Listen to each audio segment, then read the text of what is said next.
The Vatican is often imagined as a place frozen in time, a city within a city where marble floors gleam under the weight of centuries, and where each candle flicker seems to echo the prayers of a million souls. To the world beyond its walls, it is a fortress of faith, tradition, and history. But within those walls, in a small, simply furnished room near the gardens, time was running out, not for an empire or an institution, but for one old man.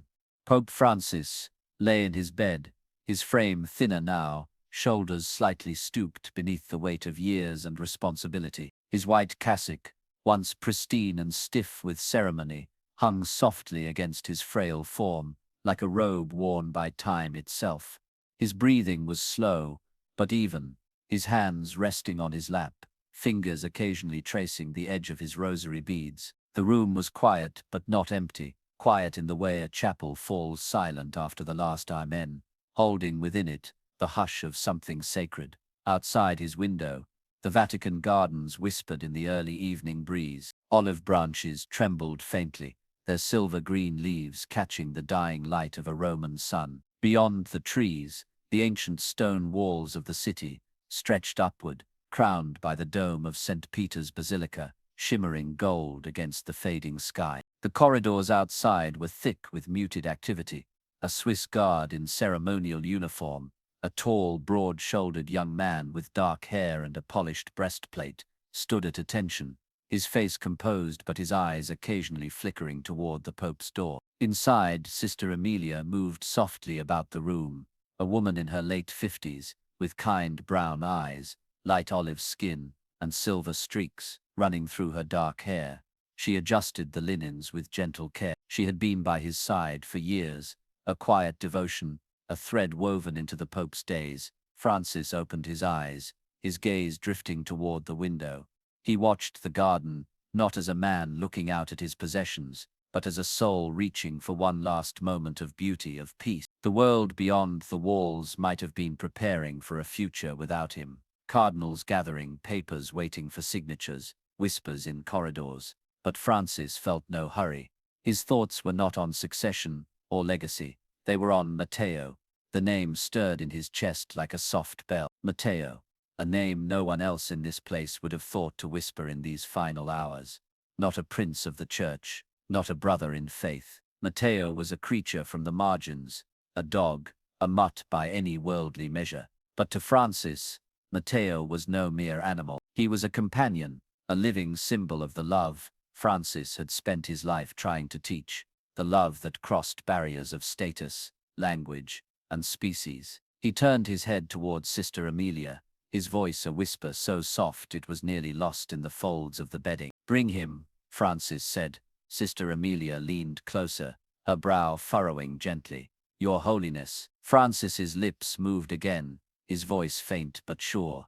"Matteo, tell them to let him in." For a moment confusion flickered across her face, and then it softened into something like wonder. She nodded and rose, her steps quiet as a prayer, as she left the room.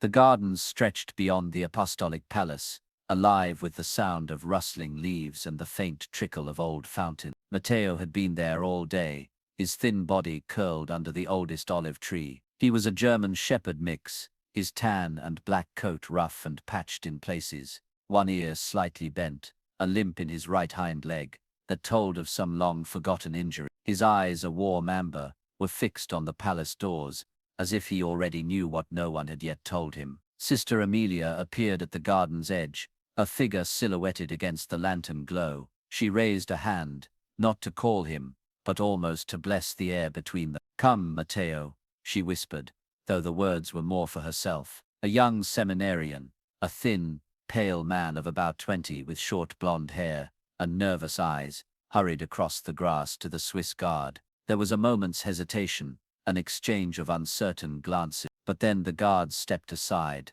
The heavy doors, carved with centuries of history, creaked open. Inside, the corridors were lined with quiet watchers. Cardinals in deep red robes stood in the shadows, their rings catching the lantern light.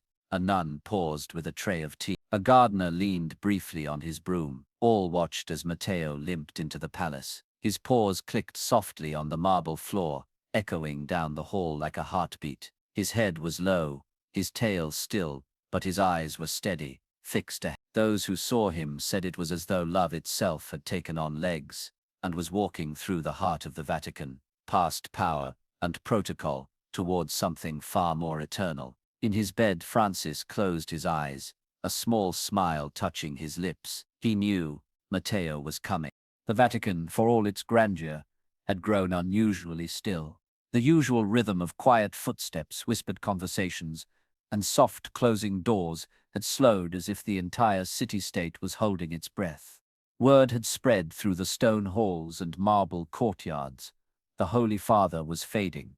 Sister Amelia moved swiftly but silently through the apostolic palace.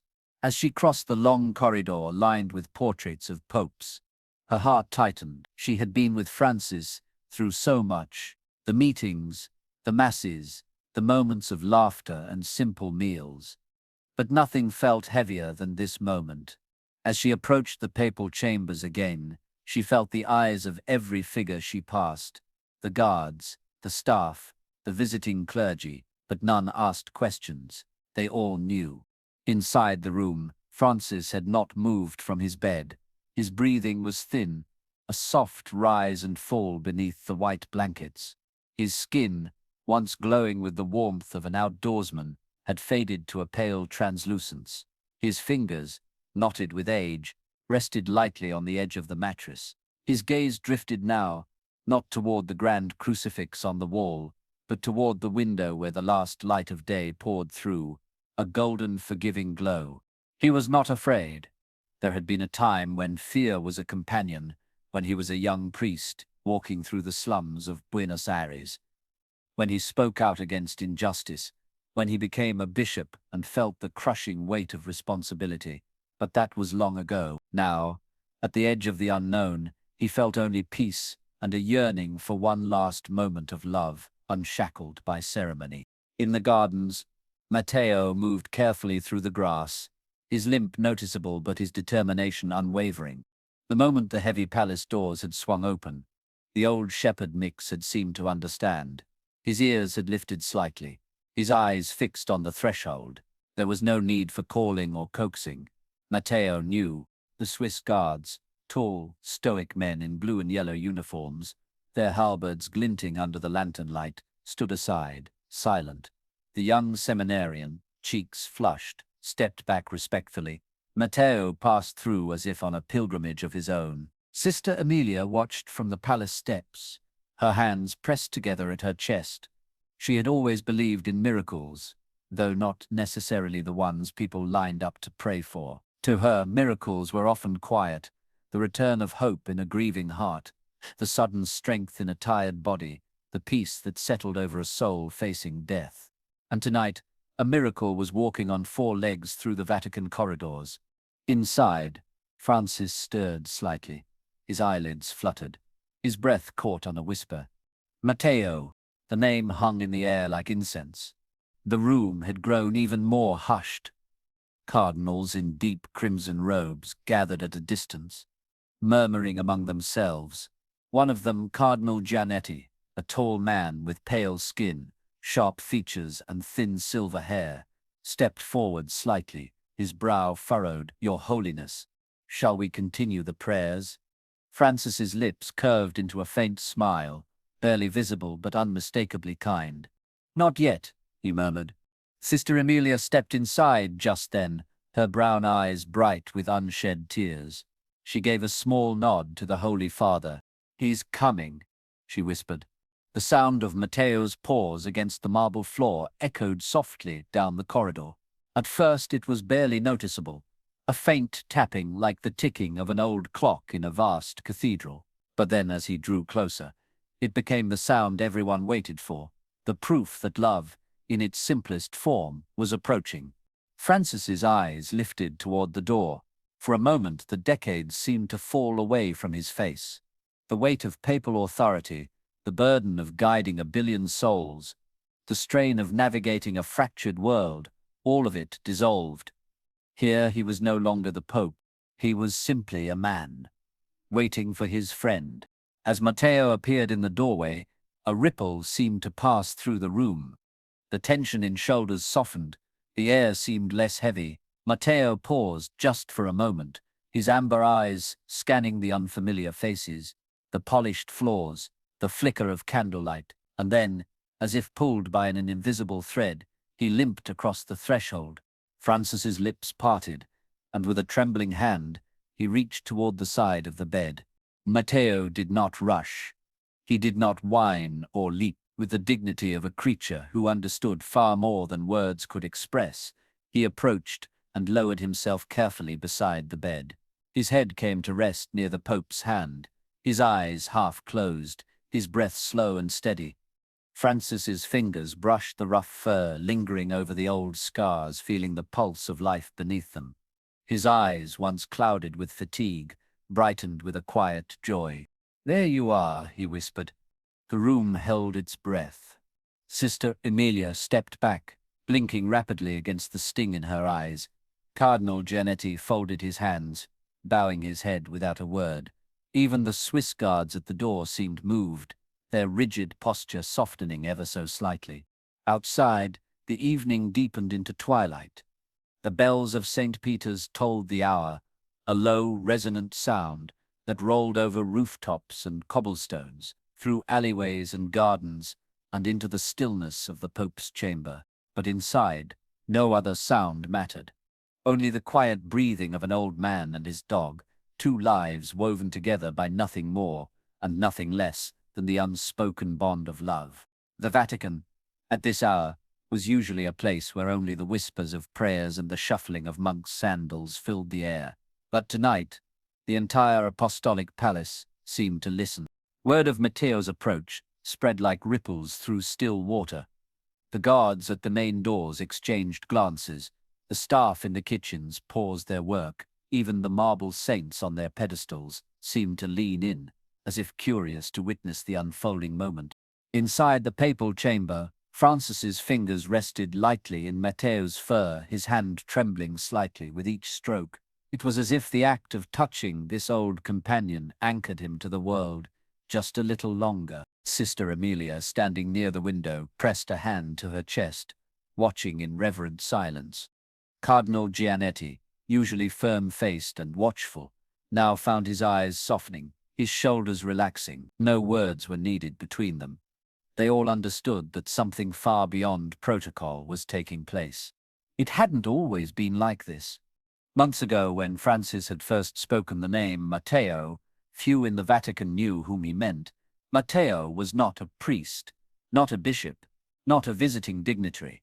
His name was not written on any official schedule or carved onto any plaque. Matteo was a stray, an orphan of the streets of Rome, a German shepherd mix who limped through alleyways and past fountains, surviving on scraps and instinct. Francis had first seen him on one of his early morning walks in the Vatican gardens, the few precious moments when the weight of the church could be set down for a breath of fresh air.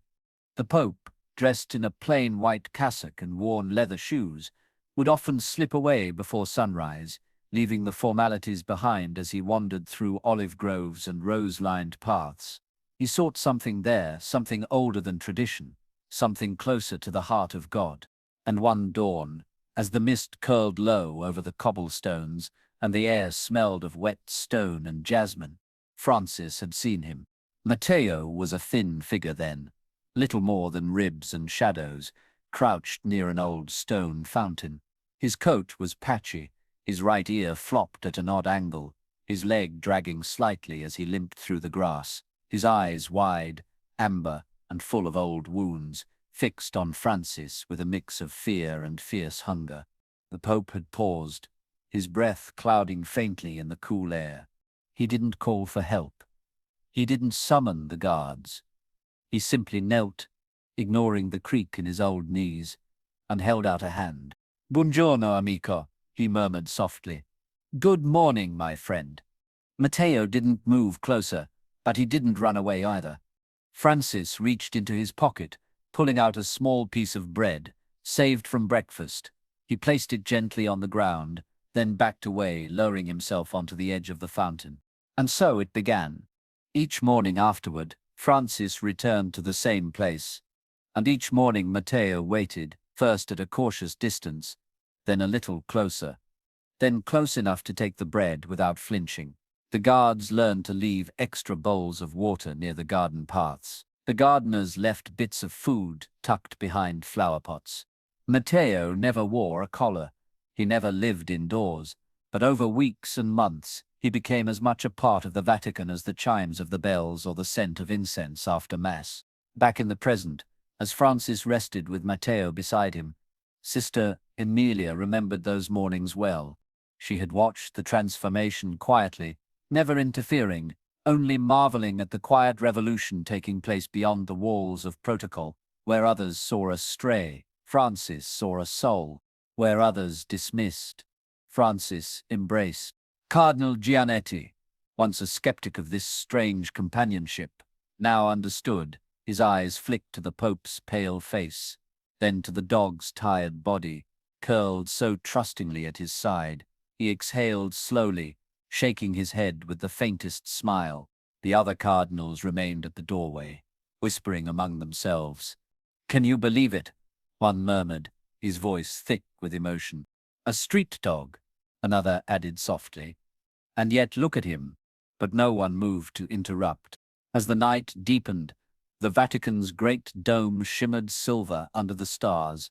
The world outside kept turning. Tourists wandered the streets. Priests prepared their morning homilies. The press waited for updates. But inside the Pope's room, time seemed to fold inward. It was no longer measured by minutes or hours, but by the rise and fall of breath, the press of a frail hand on rough fur, the quiet presence of love. Francis's lips moved again. "Matteo," he whispered. The dog's ear twitched. "You have always been here," Francis murmured, his voice barely above a breath. "When no one else saw, you stayed."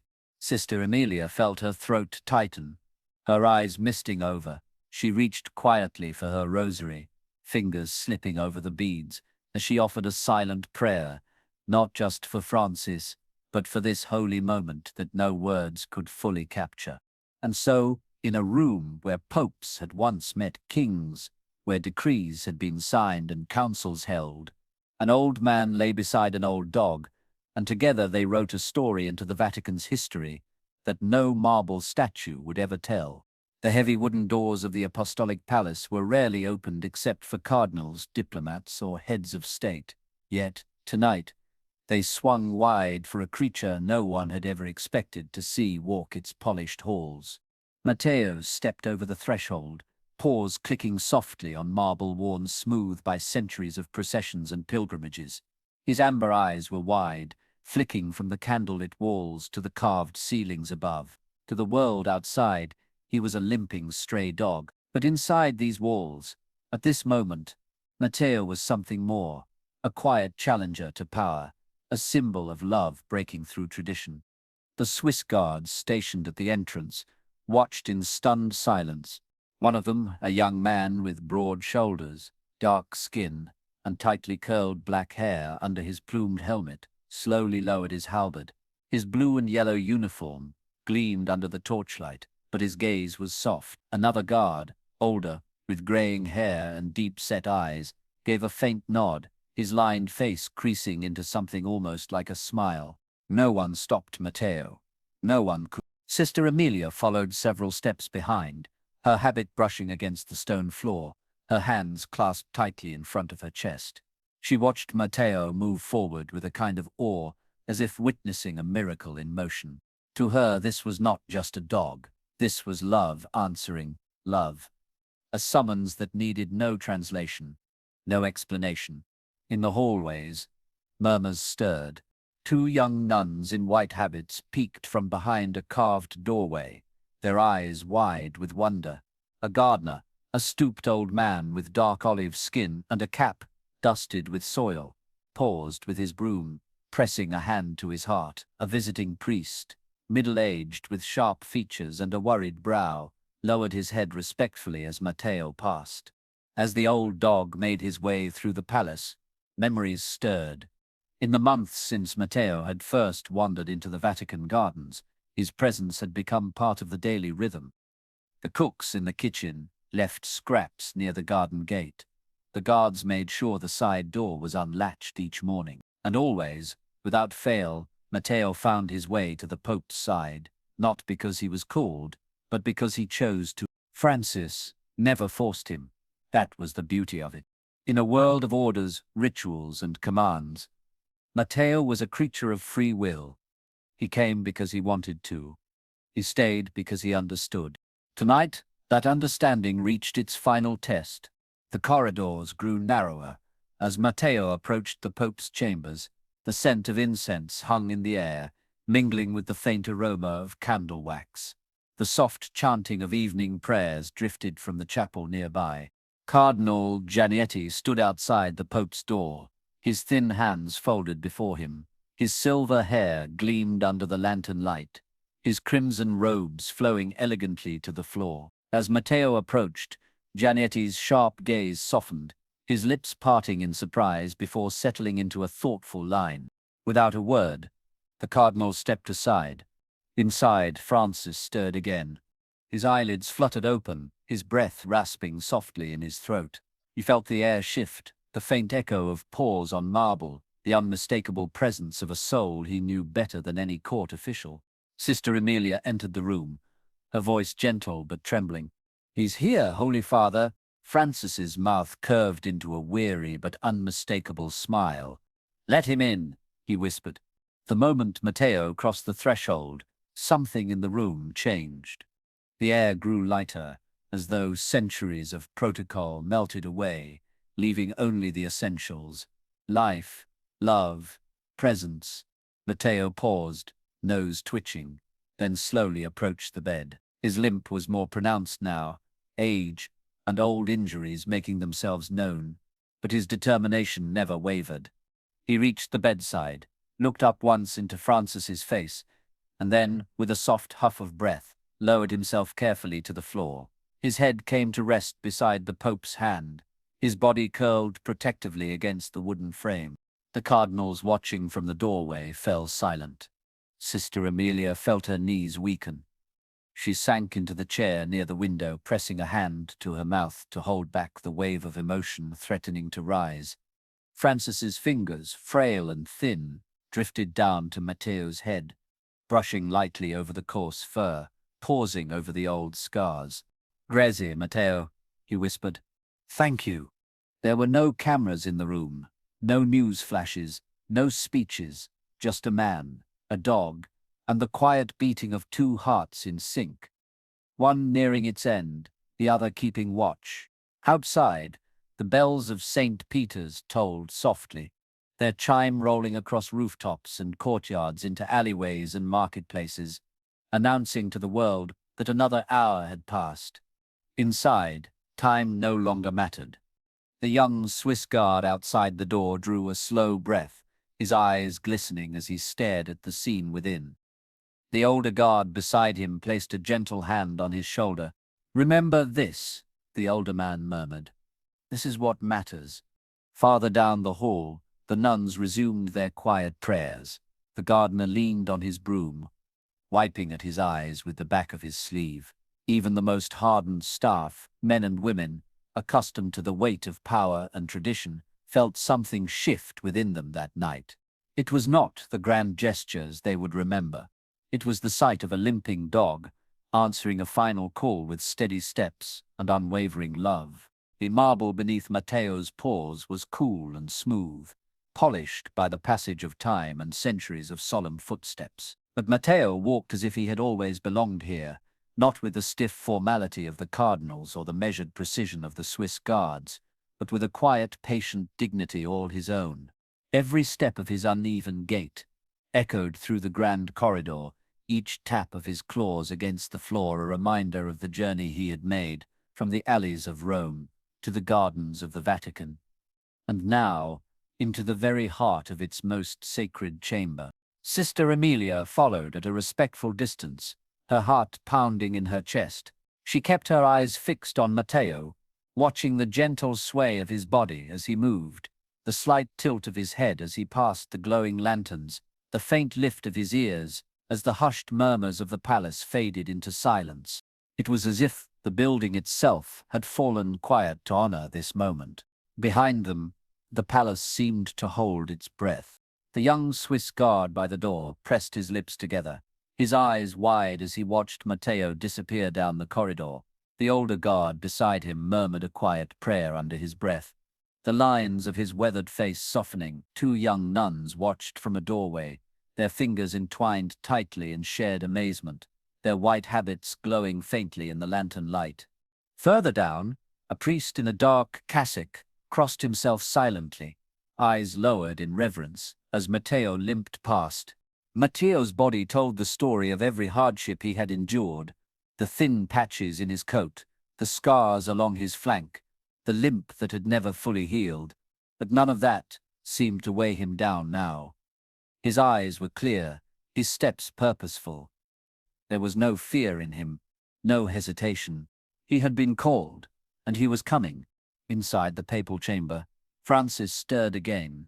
His fingers twitched slightly against the blanket, his breath hitching softly as he sensed the presence drawing nearer.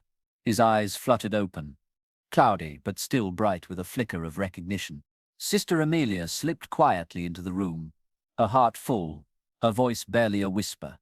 "He's here, Holy Father," Francis exhaled, the faintest curve of a smile touching his lips. Matteo reached the threshold of the room and paused. For just a moment he stood still, his amber eyes scanning the quiet space. He took in the white linens on the bed, the candlelight flickering along the polished wood, the faces gathered at the edge of the room, Sister Amelia near the window, Cardinal Giannetti at the foot of the bed, the silent line of Swiss guards at the door. And then, with a kind of quiet grace only animals seemed to master, Matteo crossed into the room.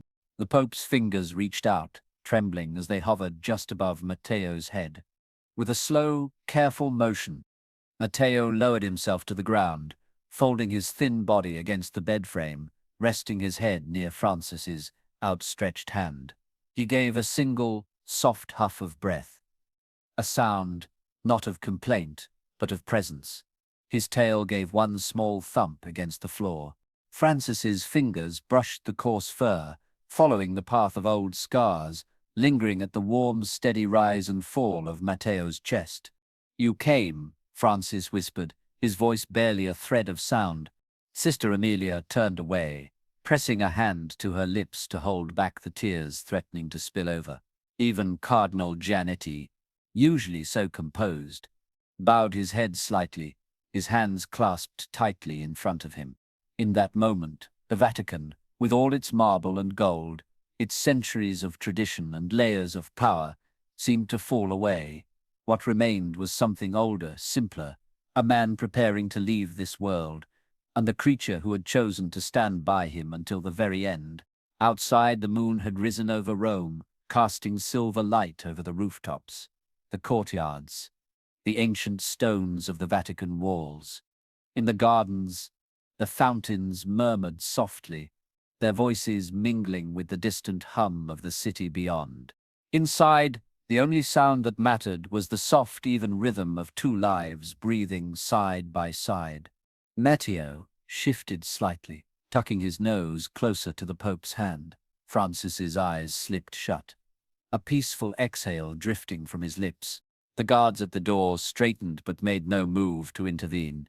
Sister Amelia sank slowly into the chair by the window, her rosary slipping through her fingers as she began to pray, not the prayers of ceremony, but the quiet, wordless prayers of gratitude.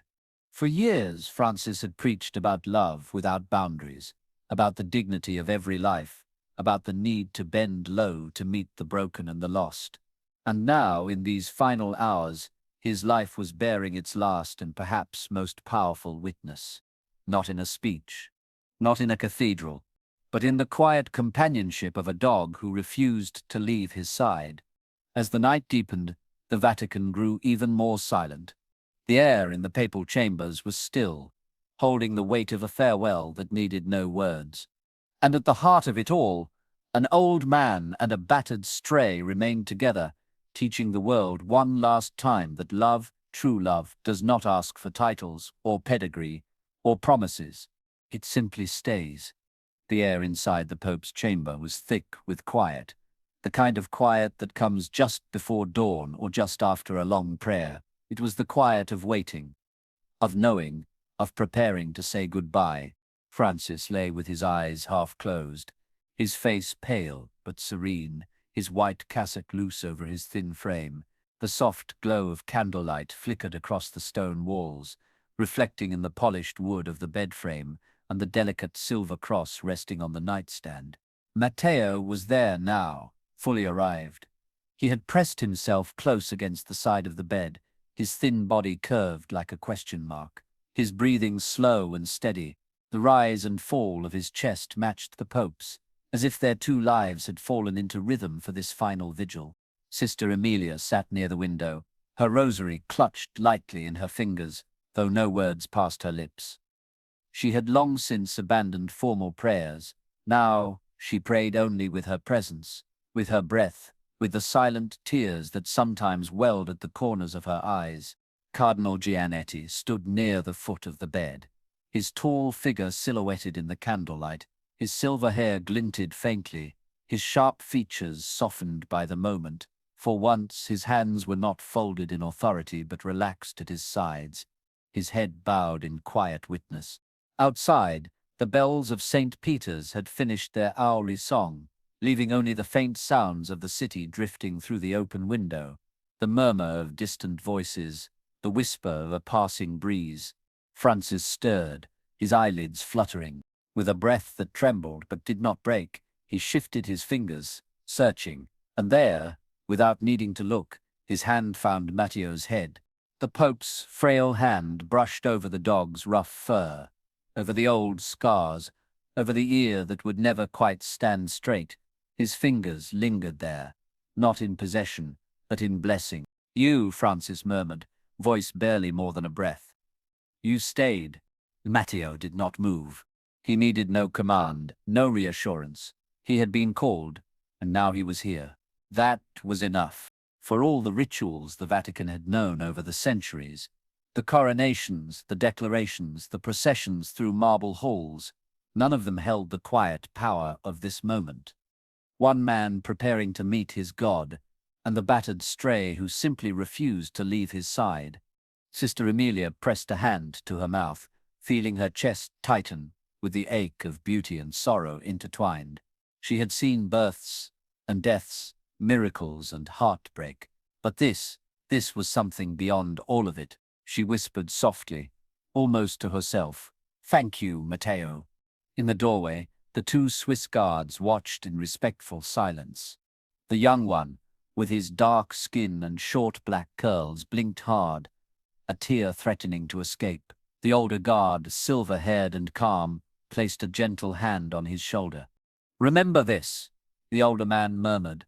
"There's no greater sermon." Matteo's amber eyes half closed as Francis's fingers rested against his fur. His breathing remained slow, his body curved protectively against the bed frame. He asked for nothing, offered everything, and in that quiet, something in the room shifted, as if the very walls, the old stone, the heavy curtains, the candle flames, all bowed to the holiness of this final companionship. Cardinal Giannetti lifted his gaze, his lips parting slightly as if to speak. But no words came. What could be said that hadn't already been spoken in this silence? He simply crossed himself, closed his eyes briefly, and stepped back. For years, Francis had preached that love was the only force that crossed every boundary, that it was love that shattered pride, love that outlasted kingdoms, love that transformed the smallest act into something eternal. And now, in these last hours, it was love in its purest form that stayed with him, wordless, humble, loyal. Outside, the Vatican gardens rustled softly in the night breeze. Somewhere a nightingale sang. Inside, the Pope's fingers tightened once more in Matteo's fur, and with the faintest of smiles, his lips shaped a final blessing. "Good boy." The candle flames danced. The city waited. And in the heart of the Vatican, a simple room held the weight of eternity, wrapped in the hush of a man and his dog, a final unbreakable bond. Long before Matteo crossed the marble floors of the Apostolic Palace, before the quiet vigil by the Pope's bedside, their story had already begun, not in a grand cathedral, but in the simple hush of the Vatican gardens. Months ago, before Matteo had a name, he was just another shadow slipping through the alleys of Rome, a thin German shepherd mix with a matted tan and black coat, a bent right ear, and a limp in his back leg. He moved between trash bins and crumbling walls, searching for scraps, wary of hands that reached too quickly or voices that shouted too loud. The Vatican gardens, with their fountains, olive trees, and winding paths, were his unlikely refuge. He had stumbled there by chance, drawn by the scent of food and the rare quiet they offered. But it wasn't the gardens that would change Matteo's life. It was the man who walked them at dawn.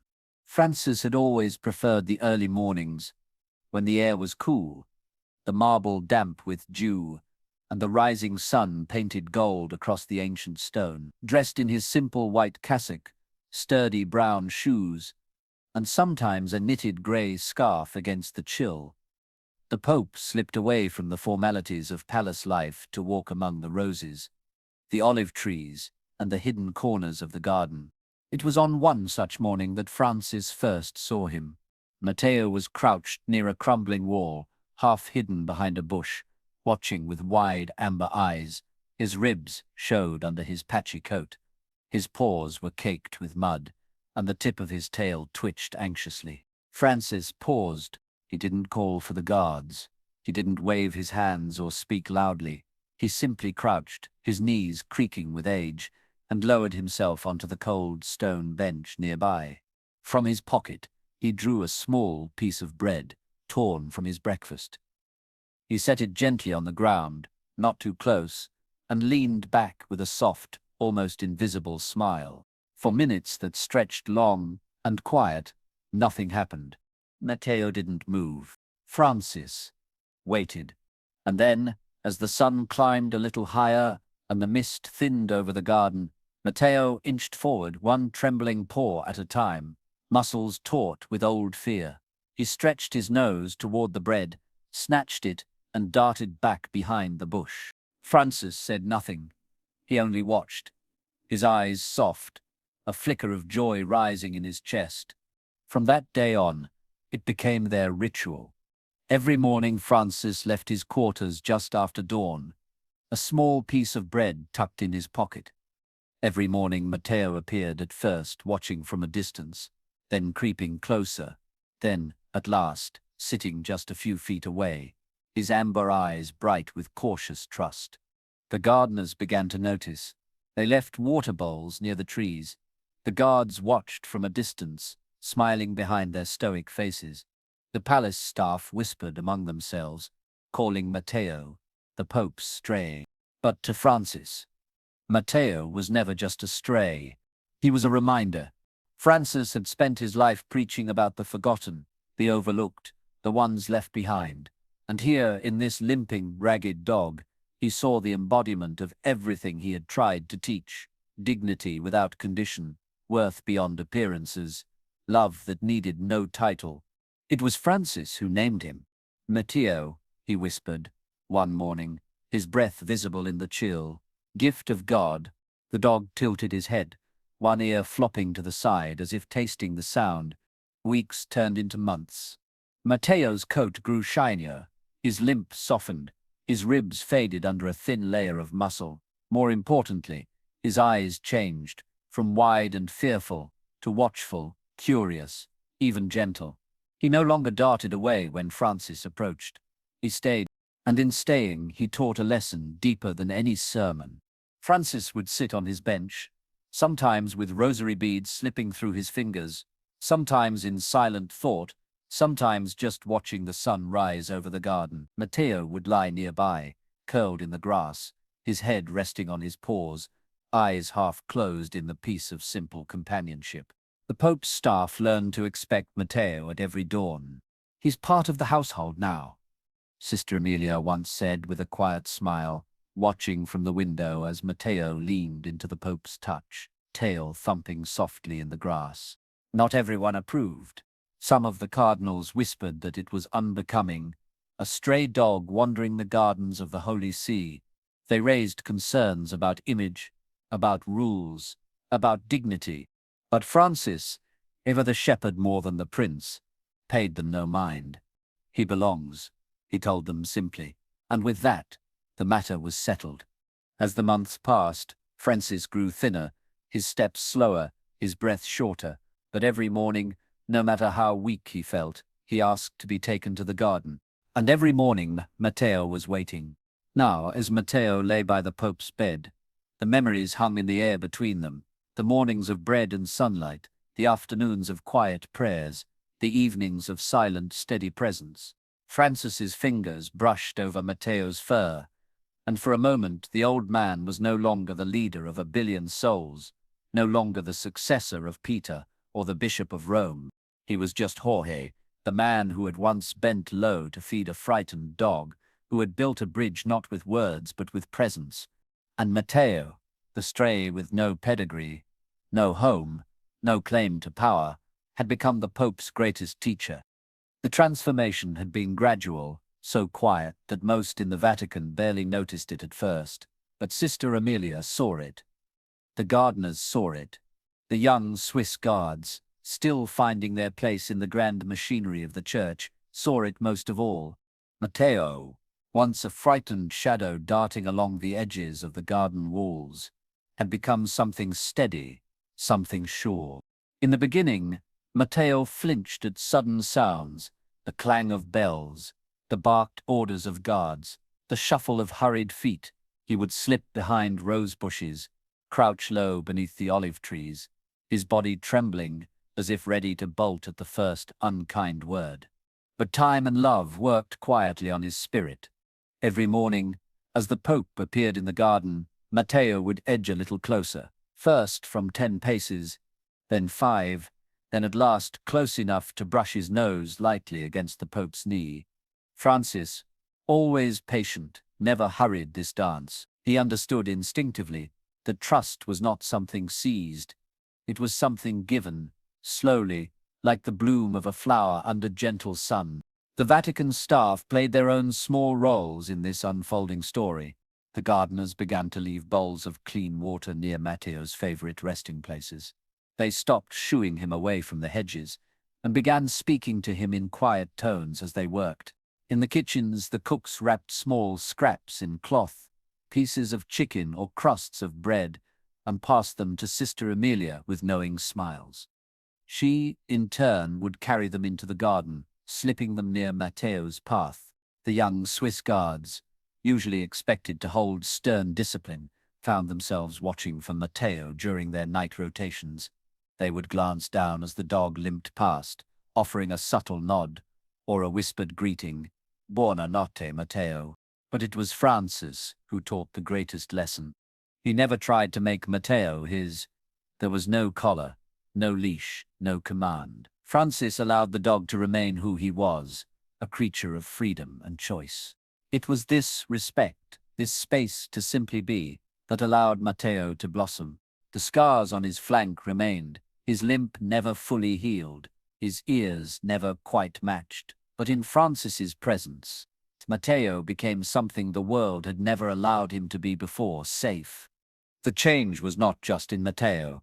Those who witnessed the bond between the Pope and the dog began to soften, too. Cardinal Giannetti, who had once voiced quiet disapproval, began to linger at the window on cool mornings, watching as Francis knelt to offer Matteo his daily bread. A stern nun who once shooed the dog away now paused to drop a whisper of blessing over his head.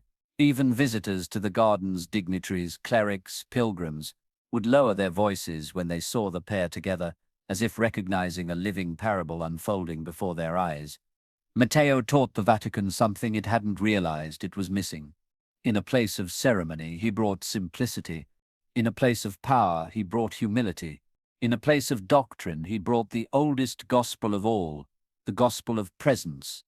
On cool afternoons, the Pope would rest on his favorite bench under the olive trees. Matteo would be there, his head resting on his paws, eyes half closed in contentment, There was no need for words, no need for speeches. It was enough to simply share the moment, to breathe the same air, to feel the same sunlight, to trust without fear. Sister Amelia, watching from the garden path, often found herself overcome by the quiet beauty of it. She once whispered to a young nun beside her, "This is how the church is meant to be." As Francis's health began to fail, the bond deepened. Some days he was too weak to walk, and Sister Amelia, or the young seminarian, would help him to the bench. Matteo, sensing the change, grew gentler, slower, as if matching his pace to the Pope's fading strength. On the days when Francis could no longer leave his chambers, Matteo waited near the palace door, his amber eyes fixed on the entrance, his ears twitching at every sound, his body still as stone until the familiar white figure appeared at the window. The Vatican staff learned to accept his presence in places no dog had ever been allowed before. Matteo in the gardens. Matteo by the chapel steps. Matteo at the edge of the Pope's private masses. And now, in the final days, Matteo inside the very heart of the Apostolic Palace, where no protocol or decree could deny him his place. It wasn't that Matteo had been trained or tamed. It was that Matteo had been loved, and in being loved, he had become what all creatures, human or otherwise, long to be, belonging. As the night deepened in the Pope's chambers, as candlelight flickered and prayers drifted in soft currents through the hallways, Matteo remained curled against the bed, his quiet breathing mingling with the Pope's. It was no longer just a dog at a man's side. It was a living testament to patience, to trust, to the slow, miraculous transformation that love brings to even the most wounded of souls. By the time Matteo was lying quietly at Pope Francis's bedside, the Vatican was no longer surprised by him. What had once been unusual, the sight of a stray dog trotting through the marble gardens or waiting patiently outside the chapel, had become part of daily life. But for Francis, Matteo's presence was never ordinary. It was always a kind of miracle. Francis never tried to domesticate Matteo. There was no collar placed around his neck, no leash to keep him close, no effort to transform the scruffy dog into something tidy or presentable. Matteo remained exactly as he was, limping, scarred, free.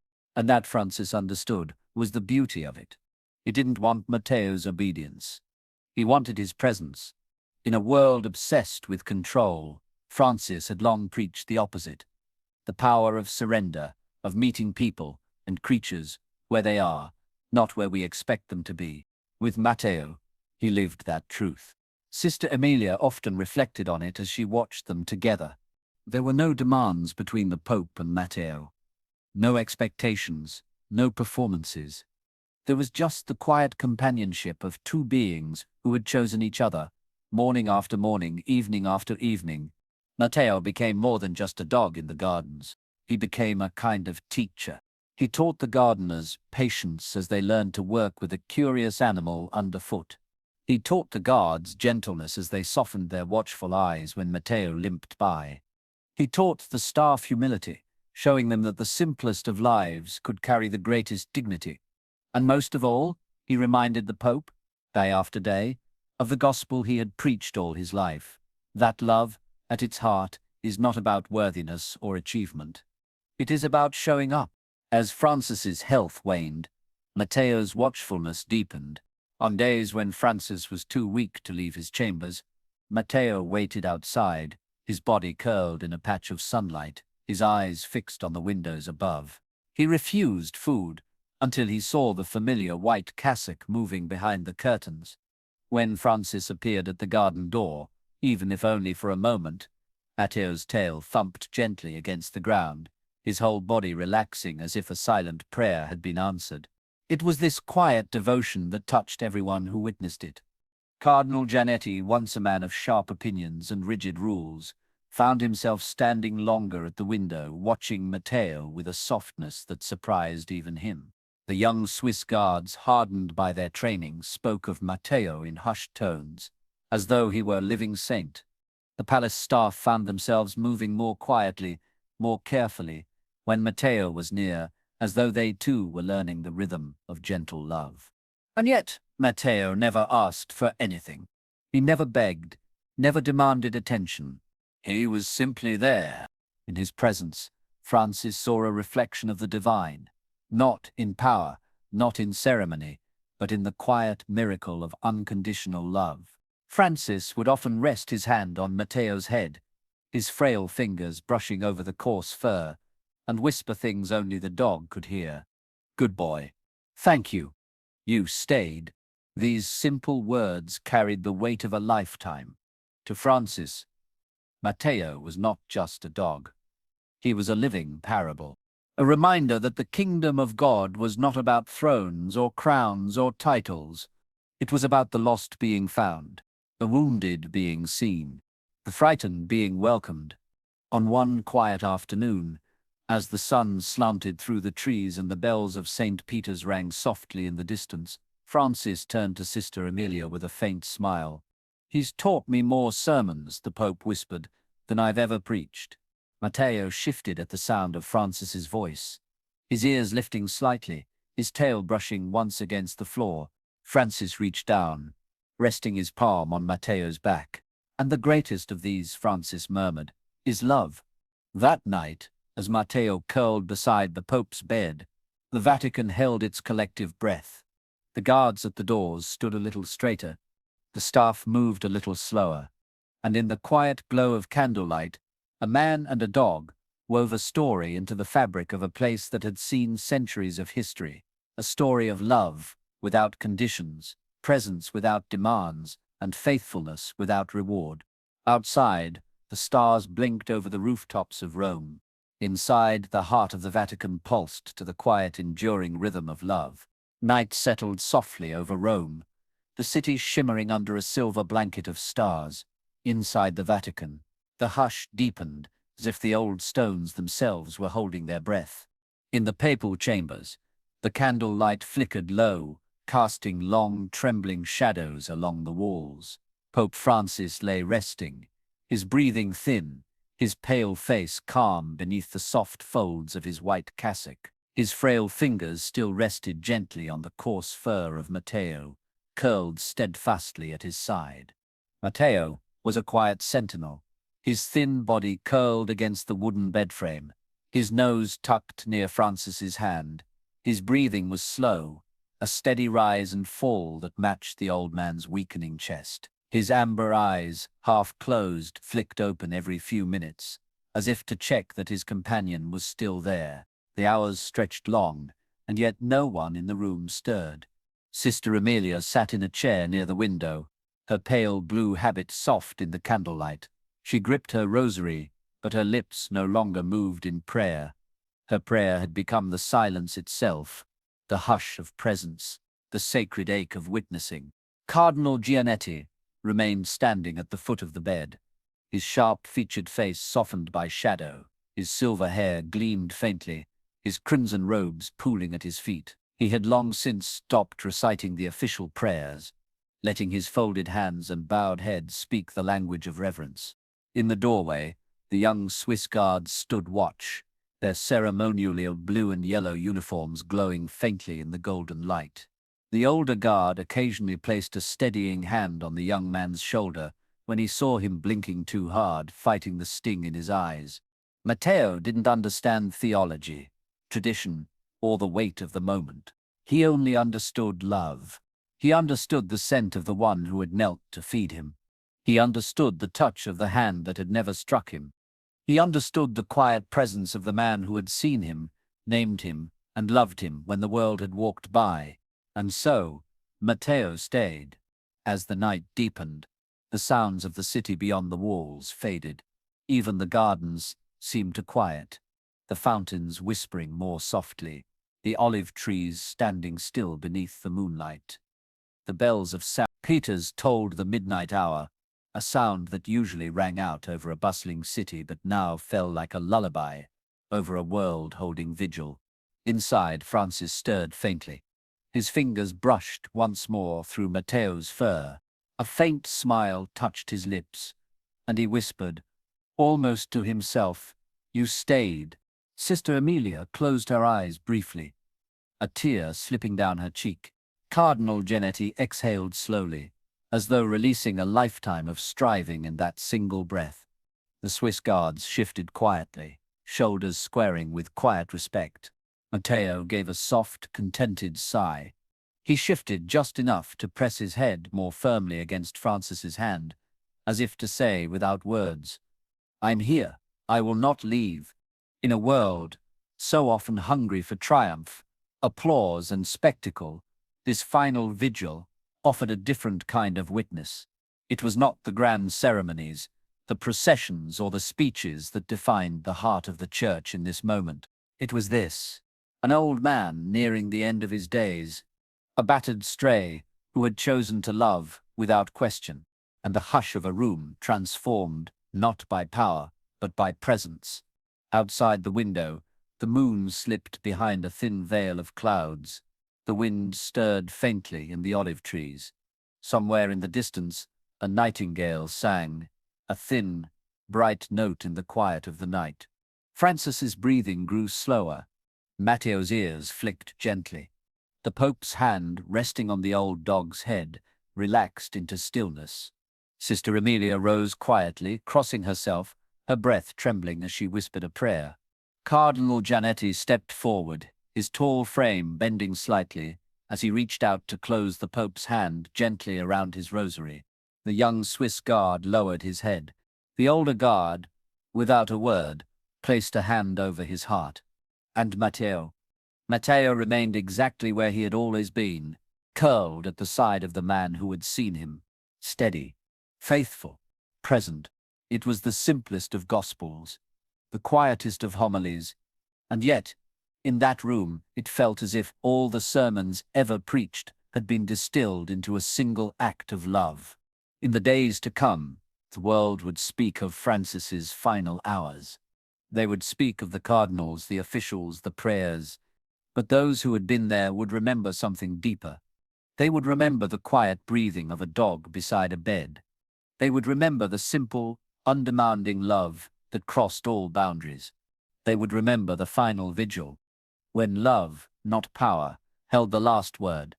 Morning came softly to Rome, with a pale light that crept over the rooftops and slid gently down the stone walls of the Vatican. The city stirred to life, merchants opening their shops, bells tolling from distant towers, footsteps echoing on cobblestone streets. But inside the Vatican, time moved differently. The news spread first among the staff, passed in quiet whispers between chambers and courtyards. By the time the sunlight reached the gardens, it had settled over the entire city like a veil. Pope Francis was gone. Yet when they spoke of his passing, it was not the image of a frail man in a grand bed that people described. It was the dog. Matteo had not left Francis's side. Long after the cardinals gathered, long after the final blessing had been offered, long after the ceremonial bells began their mournful toll, Matteo remained curled against the bed, his head resting where the Pope's hand had last touched him. Outside the palace walls, the world watched. Pilgrims gathered in St. Peter's Square, some weeping quietly, others lighting candles. Reporters spoke in solemn tones. Flags were lowered, tributes written, news bulletins flashed. But what captured the world's heart, what broke through headlines and political commentary, was the story of Matteo. Words spread quickly. A stray dog, once thin and limping through the alleys of Rome, had been the Pope's final companion. Photos appeared across newspapers and screens. Matteo lying under the olive trees, Matteo waiting outside the Pope's window, Matteo in the candlelit room, head bowed in silent vigil. People spoke of it everywhere. In bustling marketplaces and quiet homes, in coffee shops and church pews, in radio broadcasts and whispered conversations, they spoke of the love that had crossed walls, customs, titles, and power. They spoke of the Pope, who saw a forgotten creature and made him family. They spoke of the dog, who asked for nothing but stayed, simply and faithfully, until the end. Inside the Vatican, Sister Emilia moved quietly through the halls, pausing often to place a comforting hand on a shoulder or offer a gentle word. Her eyes were tired, red-rimmed from weeping, but her heart was full. She knew the world would remember the ceremonies and the official declarations. But she also knew the real story. She had lived it, watched it unfold each morning in the gardens, felt its weight in the hush of the Pope's room. Cardinal Giannetti, once so careful with rules and appearances, found himself standing in the garden that morning, his crimson robes catching the light. He watched Matteo resting beneath the Pope's favorite olive tree, the place where it had all begun. For a long time he simply stood there, hands clasped before him, head bowed. Finally, to the astonishment of those nearby, he knelt slowly in the grass. Not to pray, not to perform, but simply to sit, quietly, near Matteo. The Swiss guards, too, changed that day. The young guard, dark-skinned with short black curls, who had once blinked back tears at the Pope's door, stood his post with a softer face. He found himself glancing toward the gardens, offering a subtle nod whenever Matteo crossed his view. The older guard, silver-haired and wise, placed a gentle hand on the young man's shoulder as they watched Matteo from afar. "Remember this," he whispered again. "This is the church at its best." Across the world, stories poured in. Letters arrived from children. Drawings of dogs and popes holding hands. Priests preached homilies about Matteo's loyalty. Poets wrote verses about love, without condition. Musicians composed soft melodies inspired by the tale of the humble companion, who had reminded humanity what mattered most. In the days that followed, Matteo became not just a symbol of one man's love, but a symbol of something larger, a quiet revolution of the heart. He reminded the powerful that greatness is measured not by applause, but by tenderness. He reminded the faithful that the gospel is best preached with presence, not just words. He reminded the world that no life is too small to carry the weight of love. And in the Vatican gardens, where centuries of history had unfolded, something new took root. People came, not just to gaze at monuments or admire frescoes, but to sit under the olive trees, to reflect, to remember, to honor the quiet echo of a friendship that had crossed every barrier. Sister Emilia often walked through the gardens, pausing when she saw visitors kneeling near Matteo's resting place. She sometimes smiled as she watched children approach him, their small hands reaching out in wonder, their parents whispering the story in their ear. And as Matteo lifted his head, eyes warm and gentle, she knew that his work was not yet done. He was still teaching, still healing, still showing the world what Francis had seen in him from the start. Because the greatest legacy left behind was not written in marble or etched in gold. It was written in fur and paw prints, in loyalty, in love, in the quiet presence of a creature who had once been forgotten and became unforgettable. Weeks passed, then months. The Vatican slowly resumed its rhythm. The bells rang, the crowds gathered in St. Peter's Square, and the world's attention turned to the future, to the next chapter of the Church's story. But in one quiet corner of the Vatican, something remained unchanged. Matteo. Every morning, as the sun rose over the marble domes, Matteo could be found beneath the Pope's favorite olive tree. He no longer waited at the palace doors or paced beneath the Pope's window, but he stayed in the garden, his head lifting at the sound of footsteps, his eyes soft and watchful. He welcomed no one with leaps or barking, only a quiet gaze, a gentle thump of his tail against the grass, a silent reminder of the story he carried in his bones. Pilgrims came, not just to see the Sistine Chapel or the Grand Basilica, but to find Matteo. Parents brought children who pointed and whispered, "That's the Pope's dog." Elderly visitors sat on the benches, their hands resting on canes, their eyes moist with memory. Priests, nuns, tourists, and workers paused under the olive branches, drawn by the magnetic stillness of a creature who had loved without conditions, without expectation, without reward. Sister Emilia walked the garden paths each day, often stopping near Matteo to kneel and whisper a soft greeting. "Good morning, old friend." She watched as children reached out tentative hands and Matteo, patient as ever, allowed their touch. She saw men in expensive suits, slow their hurried steps, their eyes softening as they passed the dog under the tree. She heard visitors share the story in hushed voices. He stayed until the very end. The Pope's last wish was for him to be there. He reminds me what love really looks like. Cardinal Giannetti often came to sit in the garden now, no longer as the sharp, commanding figure he had once been, but as a man reshaped by the quiet revolution of tenderness. He no longer lectured the staff about order or decorum when they paused to stroke Matteo's head. Instead, he sat nearby on a bench, hands folded, watching the dog who had taught the Vatican, and perhaps the world, its final, most unforgettable sermon. Beyond the walls, the world had not forgotten. Newspapers printed follow-up articles. Artists painted portraits. Choirs sang songs inspired by the story of the Pope and his dog. In small towns and bustling cities, people told the tale over dinner tables, in classrooms, in churches. The most powerful man in the church spent his last hours with a stray dog by his side. But those who truly understood the heart of the story knew it was never just about the Pope, or about Matteo, or even about death.